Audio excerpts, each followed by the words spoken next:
talking about how anthropologically we've changed and I guess really looking at what about physical characteristics makes us born to run or makes us athletic or makes us human, right? And there were some really neat things that I just wanted to cover here that, a lot of people don't know about. One being the nuchal ligament, right? So the nuchal ligament is a ligament that runs down the back of the neck on the spine, which attaches to the muscles of your scapula, basically. So without that ligament, you wouldn't be able to stabilize your head when you're running. So whenever your shoulders are moving, especially about that side-to-side motion that you get with the spinal engine, as you really look into elite running mechanics, the movement of the scapula are a big part of the motion, and as well as the arm swing. And if we didn't have that ligament, our head would bounce up and down and go side to side. Those muscles that attach to the shoulder blades and in through the cervical spine is what helps to provide our stability and keep our gaze stabilization where it needs to be, just like in this single leg stance test above that we did a while back. Changing your visual field, closing your eyes, looking side to side, that type of change in your feedback will also change your physical mechanics, so you're not getting the same type of sensory stimulation that you need to provide the body with the awareness of where it is in space. So when you're running, you wouldn't want your head flying and bobbing all over the place. So again, when you see elite runners, their head stays more on that center line or on that power line, versus when you go maybe to the park run that aren't very efficient, their head does move around a lot more, but it's not as bad as it would be if we didn't have this nuchal ligament. So our pelvis is also very different, and this is again comparing what we see with apes. When we're looking at comparing, our anthropological past to apes, they're always looking at that comparison. And so an ape's pelvis almost primarily faces backwards. So if you can think about the ilium, right, on the sides of the hip of a human, they fan out to the sides where it's attached to the sides, especially your glute medius and glute minimus, right? They're on the sides of the hips. Well, in an ape, their pelvis is faced more posteriorly. So all of their glute muscles attached to the back. So it makes them able to go really well moving forward, especially on two legs. But when they go to stand up on four legs, excuse me. But when they go to stand up on two legs, and the thing that favors humans is that we have these glutes on the side of our hip, that when we lift one of our legs up, it helps to stabilize our pelvis, right? Just like it. But I thought it was really fascinating that when you look at animals that can't walk on 2 feet, literally their muscles aren't positioned in the same way that ours are, right? And even other animals that do it, they're not as efficiently positioned as ours are, which is a big competitive advantage for us when you look in these books talking about hunting and our ability to escape and run up and climb trees and those different things. The shape of our pelvis, really, really helps with that. So again, in PT and in training, what we'll see is when you see this dropping of the pelvis side to side, which is called a Trendelenburg gait, right? And it's typically it's something that's associated with pretty significant pathology, but sometimes we'll also see it with just, poor movement, mechanics and awareness as well. And the next thing is that, typically in humans, right, we have 5 lumbar vertebrae, right? In apes, they usually only have 3. So when you have 5 lumbar vertebrae, it allows you to have an increase in your lumbar spine, which again, it's like a nature or nurture thing type of scenario. And when we're identifying the shapes of these bones or identifying the names of these bones, they're usually identified by their shape and their morphology, right? So I'm not exactly sure, comparing humans, the number of vertebrae total in the spine, from the neck to the coccyx, like we've been talking about. But the ones in the lumbar spine, we see the ones that are shaped that way, or as the lumbar spine in humans is we have 5 of them, and apes only have 3, which allows us to have more of an erect posture.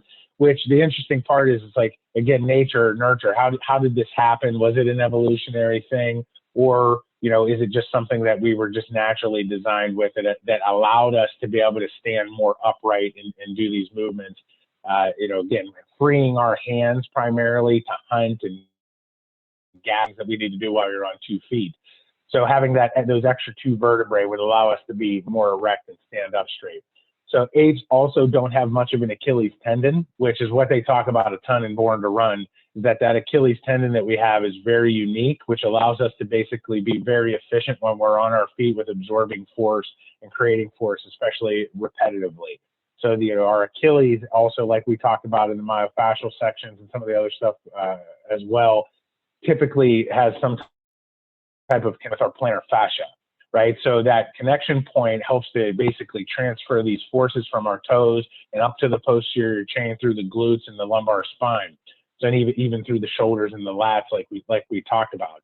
So having that really, really effective Achilles tendon is a big part about what allows us to, be the humans that we are. That's, when I started reading this stuff was where I started thinking about the idea of having a better sense of human, right? There's a lot of things about us so much that really, really make us uniquely designed to do the things that we do. And when you read about it in these books, it's pretty fascinating. So I'd highly recommend that you guys check those couple of books out.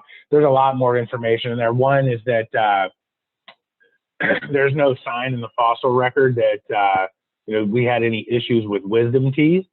And the argument would be is that basically the jaws of human beings up until 100 or so years ago were actually bigger and thicker to chew all the processed foods that we have now. We were used to eating more hearty foods, more dense, roots and tubers and real food, I guess, ultimately, that you actually have to chew versus all of these processed foods that are pretty much already digested, where you barely have to do anything to chew them. You just swallow them. It's almost like we're all eating baby food today compared to what they used to eat in the past. So the jaws, our jaws have actually gotten smaller. Again, they talk about it in the book. There's actual data to show that. So our teeth don't fit into our mouths anymore correctly the way that they used to. So our wisdom teeth don't come in, and now we have to have them removed. So it's an interesting thing because it's like, are we evolving or are we like de-evolving? And one of the things that they talk about in that book is called mismatch disease. Noah, do you remember that? So it's probably the biggest thing that you remember that, yeah. So that they highlighted on throughout. It comes back to population genetics and looking at biology, basic biology type of stuff. But anytime that you take an organism and you place it in an environment that it wasn't suited for, you see different types of adaptations, right? And these adaptations can be positive or negative. The adaptations comes back to kind of the evolution theory. So these positive adaptations, right, they lead, this kind of, stronger, how do you want to say, genetics to continue to be passed on to the next offspring, which is also called fitness. Fitness is actually that. It's the ability to pass your genetic coding off to the next generation, right? How well that you can do that. And so basically that ability to do that and adapt allows you to survive. But when you look at the other adaptations that happen, it's usually something that actually causes a weakening. And ultimately, that's what we're seeing in our society right now with diabetes and heart disease and all of these things, is that we're an organism that's been placed into an environment where we're not designed to thrive. Hold on one second here.